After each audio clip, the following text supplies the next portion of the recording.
What is up, Soul Fam? It's Sandal from Substance Over Style, and welcome to a new video.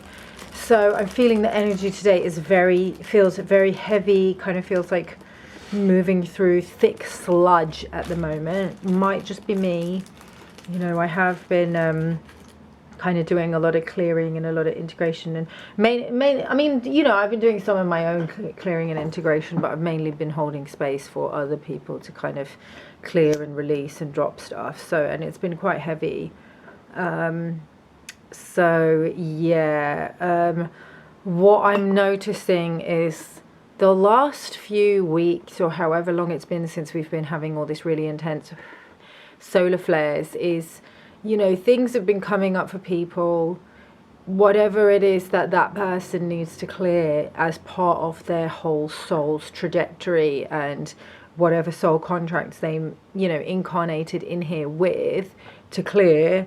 That is what you're going to be practicing and learning over the last few weeks. So, you know, the lesson's going to be different for everyone. So that's why I'm not, you know, speaking too much on what I'm integrating and what I'm processing, because it's so unique to each person. You know, some people could say yes, they resonate, but that just might be because they're on a similar sort of mission to what I'm doing, so they resonate. It won't necessarily be because that's what's being collectively cleared. I mean, obviously what's happening with one is happening with many, but don't get too kind of bogged down in like what is the themes of this kind of, you know, cycle that we're kind of going through, in terms of the ascension process, because the themes will be different for everybody. You know, maybe not loads different, but you know, slightly different. Okay, so today I want to talk about entity attachments and entity removals, and you know, how to know if you have an entity. Because it's something that's come up in my work recently. I did an entity clearing over the weekend that's kind of sapped a lot of my energy. So if you'll just excuse me while I appear very natural and not particularly made up and just in sweatpants and stuff, but I'm still kind of integrating from that. So okay, so let's talk about it. So entity attachments. What are entity attachments?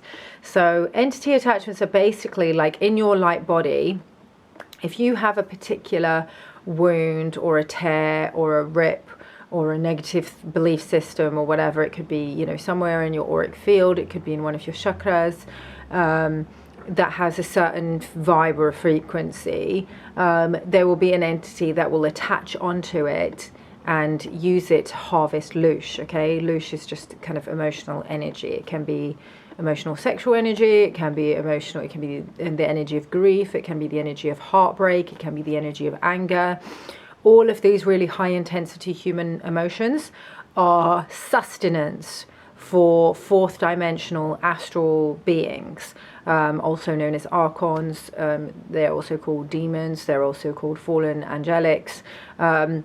Some of them are extremely nasty and extremely malevolent, and some of them are a bit more benign, a bit more neutral, but you know, you don't really want them being attached to you because, you know, they harvest your energy. But sometimes, you know, we do make contracts with them, not consciously, but like subconsciously, or like our astral selves or other different, you know, aspect of our multidimensional self will make contracts with these various entities because they do help us in certain ways.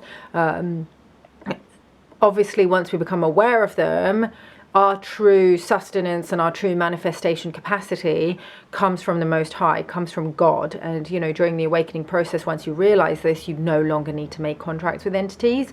But, you know, people do generally when they're not fully conscious and not fully, like, you know, returned back home to the divine streams that come from Creator. Okay, so how do you know that you have an entity attachment?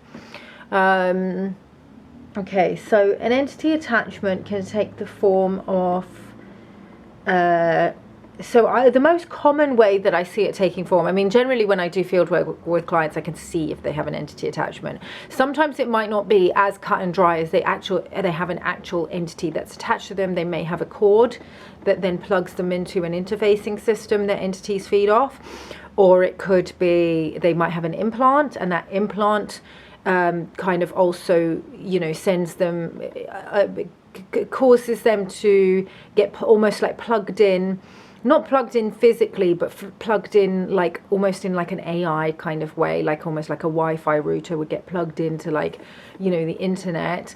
You may have an implant in your like body that plugs you into certain frequency bandwidths, and those frequency bandwidths may have entities that feed off them. So these frequency bandwidths can be, you know, you might have an implant or an entity attachment that's attached to your sacral, that could be running reversals in your sexual energy that make you run victimizer programming, or what's the word?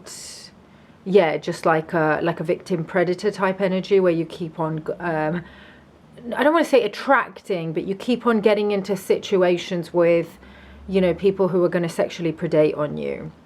And it might be weakening your sexual boundaries. So that's a really common one. I've seen, that's actually a very common one.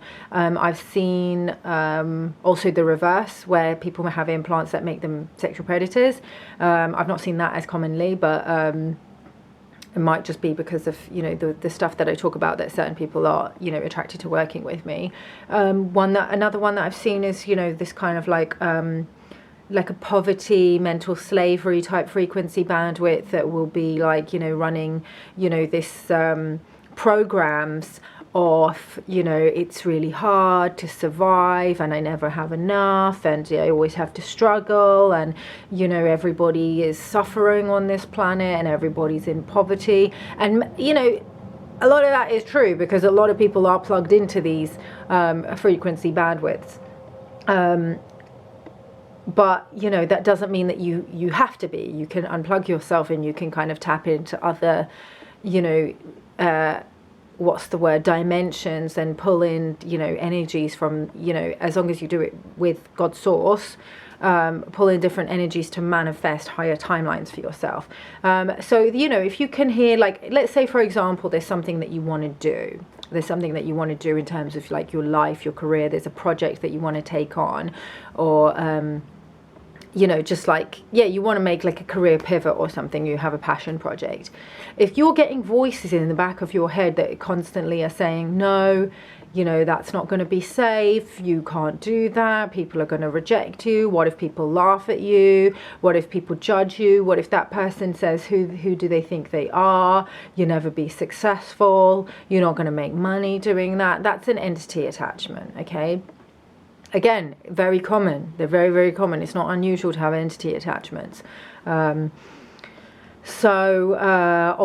okay, another way that you can tell if you have an entity attachment is if you do things, if you find yourself doing things and then regretting them later, because you know that those things that you're doing are going against your own interests, like, why did I go out and get ridiculously drunk? And here's another thing about alcohol. Alcohol will open you up to entity attachments, okay? Alcohol, I think etymologically it has its origins in one of the not religions, one of the languages from the kind of Arabian Peninsula. So I think originally it was like al-ghul, which basically means like a ghoul, or like it basically turns you into a vessel for spirits. That's why it's called spirits. So we use alcohol in herbology because what it does is it extracts the spirit of the plant and makes a tincture. So that's what it does to you when you consume it. It literally extracts your spirit so that an entity can come in and take over your body. And a lot of the time, you know, people will engage in binge drinking and things like that because they want to escape the body, because the body can be very uncomfortable. We go through a lot on this planet. Our emotions are very intense. There's a lot of unprocessed trauma that a lot of people are carrying. So, you know, at the weekends, you know, if you're doing a 9-to-5 job that you hate and you don't know where you're going in life, it can be very uncomfortable when you get to the weekend to not want to completely drown yourself in alcohol so that you can escape your body for a little bit. So, you know, I understand why people do it, but obviously we know it's not healthy because it is slowly killing your physical vessel, and it's also causing you to do stupid shit that will manifest lower timelines. And every time you go against what your body and what you know is you know, meant for you in what you know you should be doing, you're betraying yourself, you're betraying your own intuition, and you're manifesting lower timelines for yourself. So, you know, you could end up saying the wrong thing to somebody, ruining your reputation, sleeping with somebody else's boyfriend or girlfriend, or cheating on your own partner, and eventually your life can become completely destroyed if you keep on doing this. Same with sexual boundaries. You know, I see it's very common that people will sleep with somebody even though they don't necessarily really connect with this person, but their sexual reversals might be running the wrong way, often due to sexual trauma. And sexual trauma is a lot more common than people think it is. Like, people think it's just things like molestation. It's not. Like, you could be sexually traumatized by things that you see on TV or in films or in pornography. Is one of the reasons why I don't watch pornography. I advise my clients not to watch pornography, because not only does it sexually traumatize you, it also, you know, firstly, it's addictive as well. So a lot of the mainstream pornography tends to be, you know, showing like acts that can be very perverted and kind of a little bit sexually deviant. And it also shows sex without love. And sex, you cannot, like, sex is not a casual act, okay? There's no such thing as casual sex. There's promiscuous sex, but sex is never casual, because you're actually melding your auric field with somebody. So when you're doing that without love and without care and without respect, it's actually traumatic. So your sexual trauma could also be coming from having sex with people who don't love and honor and respect you. Or even if you allow, like, let's say you're a woman, if you allow a man to penetrate you before your body's actually ready for it and open for it, that can actually cause, you know, what's the word, like your muscles down there to like seize up and actually block your orgasmic potential. And that's the thing is, when you block your orgasmic potential, it's not just about your sexual pleasure, it's about your source connection, okay? Because your orgasm connects you to the divine streams of Creator. So if you're blocking your orgasmic potential, then you're actually blocking yourself, you're blocking your physical body from your multidimensional self. So instead of going out and like drinking loads of alcohol or having loads of meaningless sex, most people do that because they're trying to access that comfort that can only come from Creator. Like, we can experience it in a divine partnership with a, you know, in a loving, you know, divine union partnership, but only when that divine partnership has allowed the streams of, you know, the Holy Spirit to come in and alchemize, you know, whatever shadows the two people are carrying within the relationship, which is why true sacred sexuality is between two people, and not multiple, which I've talked about in previous videos. I'll link the sacred polyamory thing. So, okay, yeah, entity attachments can cause sex addiction, and alcohol addiction, junk food addiction, okay? This is all of you trying to escape the discomfort from being human. And when you become conscious of this, you realize that an entity is never actually going to give you the comfort that you seek, okay? It's just going to keep on telling you to apply these band-aids on bullet holes, because ultimately entity attachments come from, you know, you've got a trauma that they are, and it can be a small trauma or it can be a big trauma.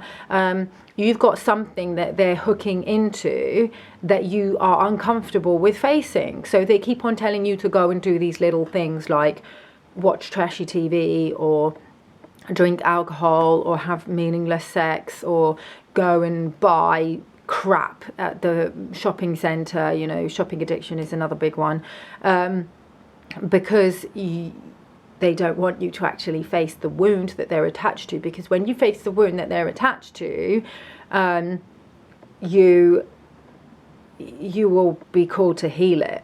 Okay, but the thing is, evil or I don't necessarily need to use the word evil, but anything that is not aligned with your higher timeline will eventually take you down a really like a lower path, like a lower timeline. And what happens is your higher self is always trying to bring you into your highest timeline, which is why your higher self in co-creation with God, will allow you to go through experiences that are very traumatic, because they're trying to show you, sis, this ain't your highest timeline. This is not where you're supposed to be at. This is not your soul's blueprint. You're here to fix this. So if you keep on going for people that are going to hurt you and reflect the wounds that you have, that's your higher self that is guiding you to that person, so that they show you what is within you, so that you will heal it and align with your highest timeline, okay?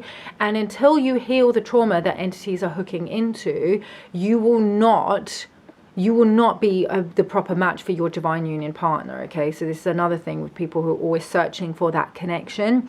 You have to heal your trauma first, okay? Don't think that you'll find the person and then you heal your trauma, okay? I'm not saying that you have to be completely healed, because there's a level that you'll get to in your healing journey where you then become ready for that partner. And then once you come together, then more wounds start to alchemize.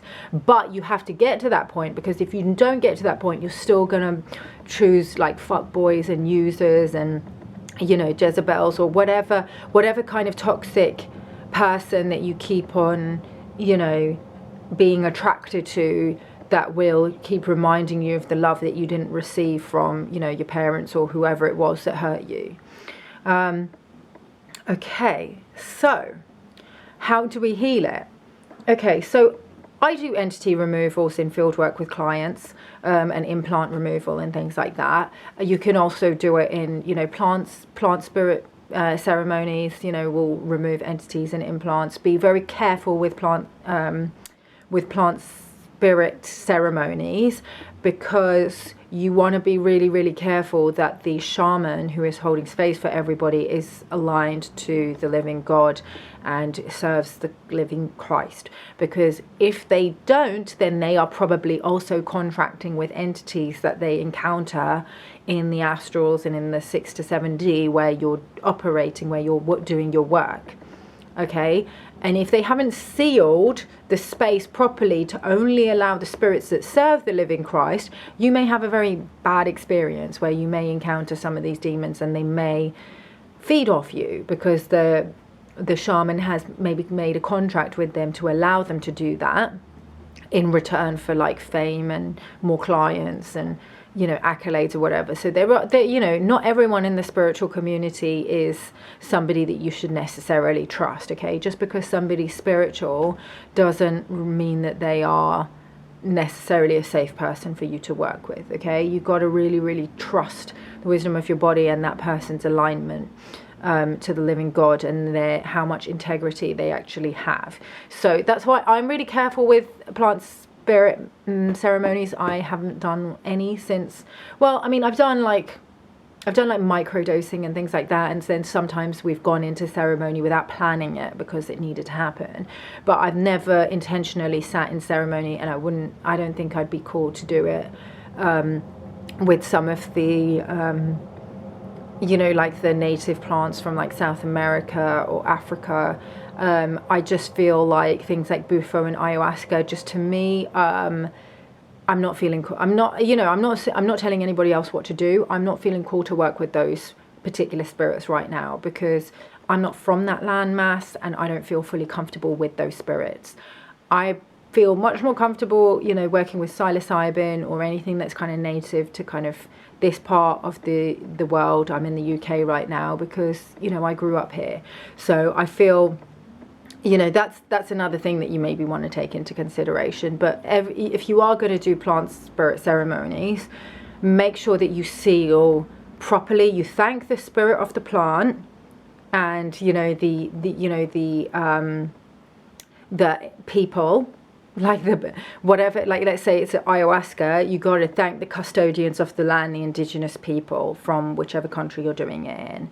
You got to thank the animal spirits that basically are going to be working with you, okay? And then you seal the space. So, you know, I like to create, you know, some architecture which kind of makes sure that nobody can remote view, or nobody can astral travel into the space, nobody can transfer inorganic energies between each other, so no entity transference between people can happen. And I really make sure that that's like a very sealed container. Some shamans will actually clear for people in the circle. So that's that, you know, make sure that when you go into circle, if you don't want to be clearing entities for anyone else, that you make sure that you seal yourself up and you revoke consent and you say no energy transference between us. Okay, it's because if you are clearing entities for somebody else, because some people aren't really ready to release those contracts yet, so they might, you know, if the you know, the spirits that are helping you release might send them out through somebody else's vessel. So you're going to have to do a lot of like integration, and you need a lot of rest because you were clearing for somebody else. So just be careful about that. I'm not saying that it's wrong. You can clear for somebody else if you want to. But just bear in mind that, you know, you're going to have to, it's like you had cleared for yourself. You're taking the demon through your body and then releasing it and releasing the contract and telling it to go away. So you are going to be tired afterwards. Okay. Ultimately, okay, and I cleared for somebody else over the weekend, so that's why I'm really tired now.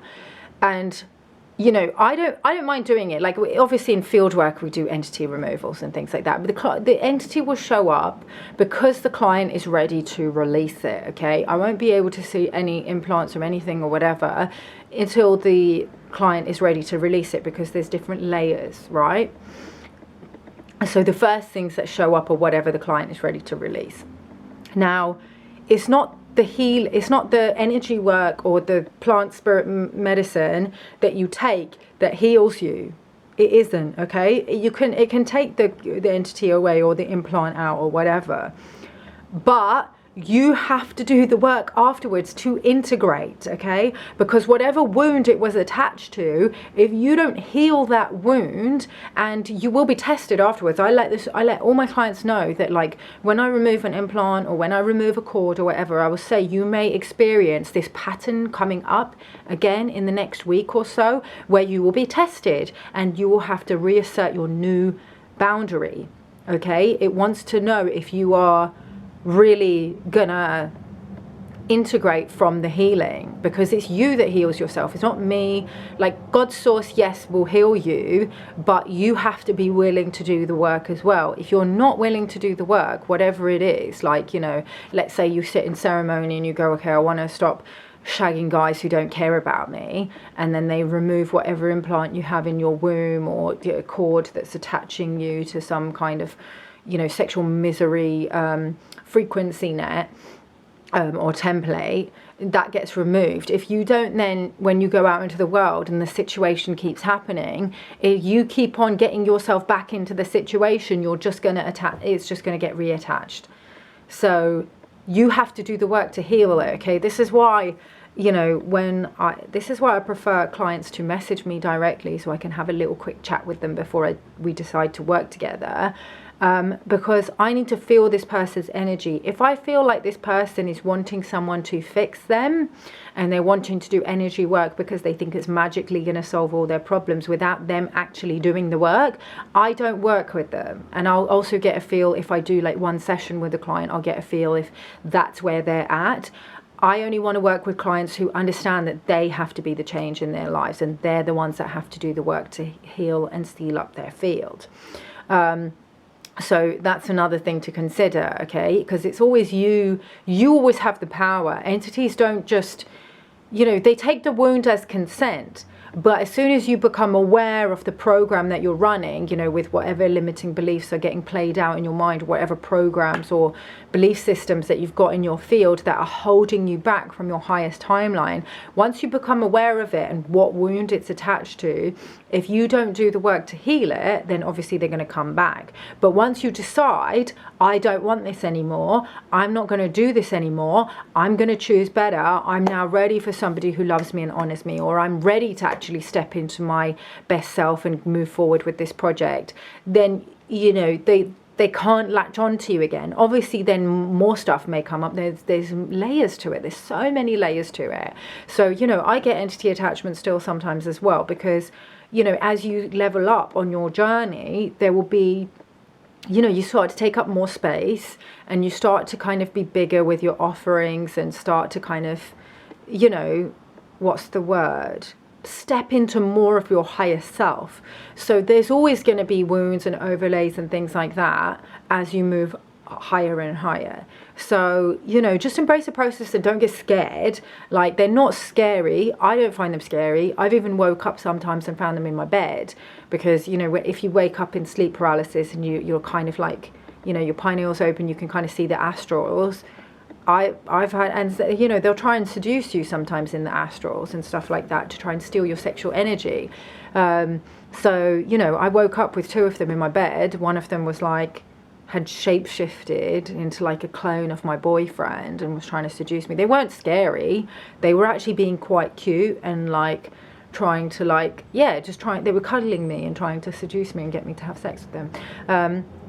So yeah, that's a story for another time. But yeah, you don't have to be scared of them. I mean, yeah, they can look, if you see their true form, they do look a bit ugly, but they're not that scary. They're really not. And all you have to do is tell them to go away and, you know, end the contract, and they leave. So yeah, don't be scared of that stuff. Implants are not scary either. So yeah, that's it. I think that's all I want to say. So yeah, I hope this helps, guys. If you want to book a session with me, then you can